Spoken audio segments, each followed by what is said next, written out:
Hello friend, welcome to my YouTube channel. अभी हम science का कुछ इंपॉर्टेंट क्वेश्चन डिस्कशन करने जा रहा हूँ। फर्स्ट क्वेश्चन है, अशुद्धि से पूर्ण रूप से मुक्त परम शुद्ध जल को कहा जाता है। यहाँ पे अशुद्धि से पूर्ण रूप से मुक्त का मीनिंग क्या हो गया कि उसमें से कुछ भी नहीं होगा, कोई भी मिनरल कंपोजिशन भी नहीं होगा। जैसे हम लोग पानी पीते हैं तो उसमें बहुत सारे मिनरल कंपोजिशन होते हैं जो पानी में होना ज़रूरी है, तो उसमें कह रहा है कि कुछ भी नहीं होगा। तो इसको हम क्या कहते हैं, तो इसको अशुद्ध जल कहते हैं। और ये जल को जो है सो वाष्पन के द्वारा प्राप्त करते हैं, जो वेपर होता है उससे हम प्राप्त करते हैं। और ये जल जो होता है बेस्वाद होता है, कोई स्वाद नहीं होता है, क्योंकि इसमें कोई भी मिनरल कंपोजिशन नहीं होता है। तो इस जल का जो है सो पीएच का मान होता है वो 7 होता है। ये जल जो अशुद्ध जल है ये उदासीन होता है, इसका पीएच का मान 7 होता है। नेक्स्ट क्वेश्चन है, किस पद्धति द्वारा एक विलयन से विलय प्राप्त किया जा सकता है। विलयन क्या होता है, जैसे पानी और चीनी को आप मिला दीजिएगा तो वो विलयन है। और इसमें विलय क्या है, क्या मिला है, चीनी मिला है। तो कह रहा है कि चीनी को हम कैसे प्राप्त करेंगे, आप कैसे करोगे।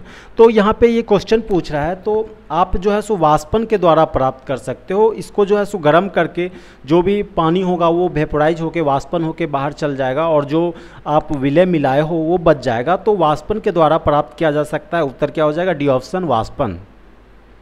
अगला सवाल है, क्वार्ट्ज के अवयव हैं सिलिकॉन तथा। तो क्वार्ट्ज का फॉर्मूला आपको पता होना चाहिए। SiO2 जो है क्वार्ट्ज का फॉर्मूला होता है क्वार्ट्ज का। तो क्वार्ट्ज का फॉर्मूला होता है SiO2। तो Si क्या है, सिलिकॉन है, और O2 क्या है, ऑक्सीजन है। तो कह रहा है कि सिलिकॉन तथा और क्या होगा, तो ऑक्सीजन होगा। तो आंसर क्या हो जाएगा, ए ऑप्शन, ऑक्सीजन हो जाएगा। अगला सवाल है, किसके जलने से सबसे अधिक वायु प्रदूषण होता है। पूछ रहा है कि किसके जलने से सबसे ज़्यादा वायु प्रदूषण होगा। तो ऑप्शन देखिए, कोयला। कोयला के जलने से बहुत ज़्यादा कार्बन डाइऑक्साइड, कार्बन की मात्रा निकलता है जो बहुत ही, और सल्फर डाइऑक्साइड और भी बहुत सारे गैस निकलते हैं। तो कोयला जो है बहुत ज़्यादा वायु प्रदूषण, एयर पोल्यूशन के लिए जिम्मेवार होते हैं। तो आंसर क्या हो जाएगा, कोयला। अगला ऑप्शन भी देख लेते हैं, CNG। ये क्या होता है, कंप्रेसिव नेचुरल गैस होता है। ये इसमें जो है सो मुख्य रूप से मेथेन होता है, बहुत ही ज़्यादा मेथेन की मात्रा होता है, और इससे वायु प्रदूषण होता है, लेकिन बहुत ही कम मात्रा में होता है। LPG जो है लिक्विड पेट्रोलियम गैस, इसमें जो है बहुत ज़्यादा ब्यूटेन होता है, एथेन ब्यूटेन होता है, तो इससे भी बहुत कम वायु प्रदूषण होता है। हाइड्रोजन से भी बहुत कम होता है। तो आंसर हो जाएगा कोयला। अगला सवाल देखिए, 66 है। 1 मीटर क्षेत्रफल पर, क्षेत्रफल दिया है 1 मीटर स्क्वायर पर अभिलंब रूप से कार्य करने वाला, अभिलंब क्या हो गया, परपेंडिकुलर, लंबवत 90 डिग्री मान पे तो कार्य करने वाला 1 न्यूटन बल के लिए दाब होगा। तो यहाँ पे दो चीज़ दिया हुआ है, बल दे दिया है 1 न्यूटन, बल का मात्रक न्यूटन होता है, एक बल जो है 1 न्यूटन है, और यहाँ पे क्या दिया है, क्षेत्रफल दिया है 1 मीटर स्क्वायर। तो दाब पूछ रहा है, तो दाब का फॉर्मूला क्या होता है, P। दाब बराबर होता है F/A, बल बटा क्षेत्रफल, बल बटा क्षेत्रफल होता है। तो बल का मान 1 न्यूटन है और क्षेत्रफल 1 मीटर स्क्वायर, तो क्या हो गया, न्यूटन मीटर स्क्वायर हो गया। तो यहाँ पे देखिए किसी भी ऑप्शन में नहीं दिया है, 1 जूल दिया है, पास्कल दिया है, वाट दिया है, फैराडे दिया है। तो क्या होगा दाब का मान। तो दाब का सबसे पहले आप एक चीज़ याद रखिए कि दाब का यूनिट जो होता है न्यूटन मीटर स्क्वायर होता है, और वो न्यूटन मीटर स्क्वायर होता है, और वो बराबर होता है पास्कल के, जो है पास्कल के बराबर होता है।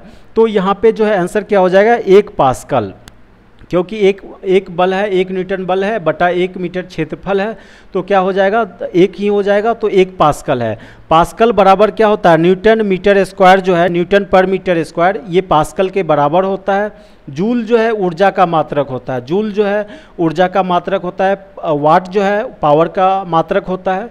तो आप समझ गए, यहाँ पे दाब के लिए फॉर्मूला आपको पता होना चाहिए। दाब बराबर क्या होता है, बल बटा क्षेत्रफल। अगला सवाल है, 1 जूल में कितने अर्घ होता है। तो बस ये आपको याद रखना है कि 1 जूल बराबर होता है 10 की पावर 7 अर्घ, 10 की पावर 7 अर्घ होता है 1 जूल बराबर, याद रखिएगा। अगला सवाल है, किसी मशीन पर यांत्रिकीय कार्य, मैकेनिकल वर्क किया जा रहा है, करने हेतु प्रयुक्त बल को कहलाता है। तो पहला दिया है भार, बी है प्रयास, निर्गम, दक्षता। तो ये प्रयास कहलाता है। कोई भी जो है सो मैकेनिकल वर्क किया जाता है तो वो एक उसको प्रयास कहा जाता है उस बल को। तो आंसर क्या हो जाएगा? प्रयास हो जाएगा। अगला सवाल है प्राकृतिक चुंबक का उदाहरण है, कौन सा है?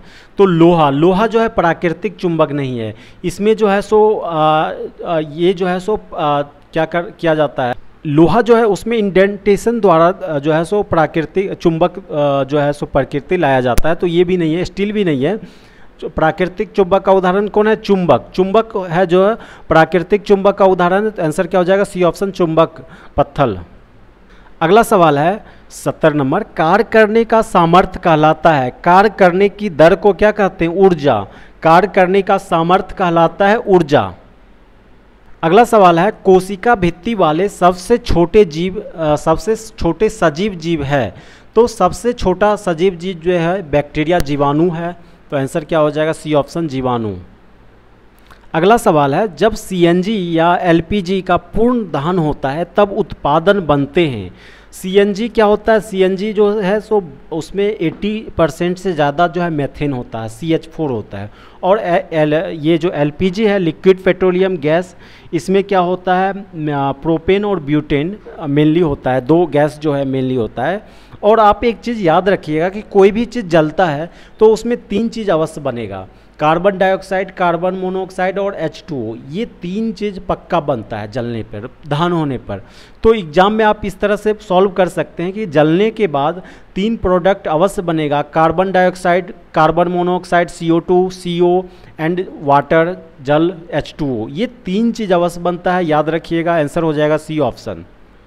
नेक्स्ट क्वेश्चन है 75, विज्ञान शिक्षण की परियोजना पद्धति का एक मुख्य सीमा यह है कि, ऑप्शन देखिए, फर्स्ट ऑप्शन है विभिन्न विषयों का संकल्पनाओं का के एकीकरण को प्राप्त किया जा सकता है।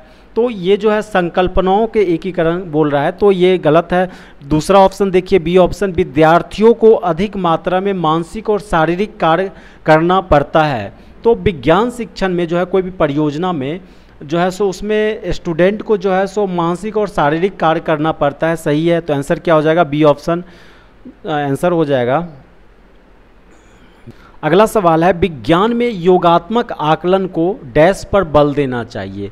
तो योगात्मक आकलन पर किस पर बल देना चाहिए? ए ऑप्शन देखिए क्या है, विद्यार्थियों के अधिगम कठिनाइयों वाले क्षेत्र का निदान करने में। तो विज्ञान में जो है योगात्मक आकलन में जो है सो स्टूडेंट का क्या क्या कठिनाइयाँ हैं उसका सॉल्व करने पे ध्यान देना चाहिए। आंसर क्या हो जाएगा? ए ऑप्शन हो जाएगा। अगला सवाल है उष्मीय मान का SI यूनिट इकाई क्या है? तो उष्मीय मान का इकाई होता है कैलोरी। कैलोरी जो है उष्मीय मान का इकाई होता है और कैलोरी बराबर होता है जूल। 4.1 कैलोरी बराबर होता है 4.18। 4.2 भी इसको बोल दिया जाता है, लगभग मान लिया जाता है 4.2। तो यहाँ पे अगर जूल भी रहता तो भी आंसर हो जाता। यहाँ पे कैलोरी दिया है, दोनों होगा। 1 कैलोरी बराबर होता है 4.2 जूल, याद रखिएगा। तो आंसर क्या हो जाएगा? सी ऑप्शन हो जाएगा। अगला सवाल है शर्करा को अल्कोहल में परिवर्तित करने की प्रक्रिया को नाम से डैश के नाम से जाना जाता है। तो जीवाणु नाशन नाम से जाना जाता है। डी ऑप्शन जो है पाश्चुरीकरण, ये जो है मिल्क में, दूध में किया जाता है। तो इसमें शर्करा से अल्कोहल में परिवर्तन करने की प्रक्रिया को क्या कहते हैं? जीवाणु नाशन कहते हैं।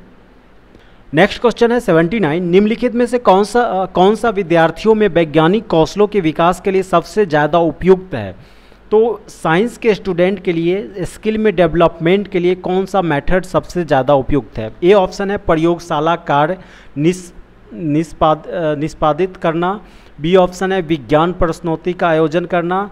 सी ऑप्शन है क्षेत्र भ्रमण का आयोजन करना। क्षेत्र भ्रमण जो है सो यूजफुल होता है सोशल साइंस के स्टूडेंट के लिए, सोशल साइंस के बारे में जानने के लिए।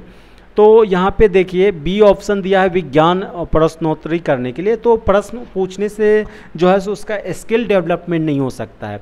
जब तक वो प्रैक्टिकल कुछ नहीं करेगा तब तक उसका स्किल डेवलपमेंट नहीं होगा। तो सबसे बेस्ट आंसर है प्रयोगशाला कार्य निष्पादित करना। आंसर ए हो जाएगा इसका।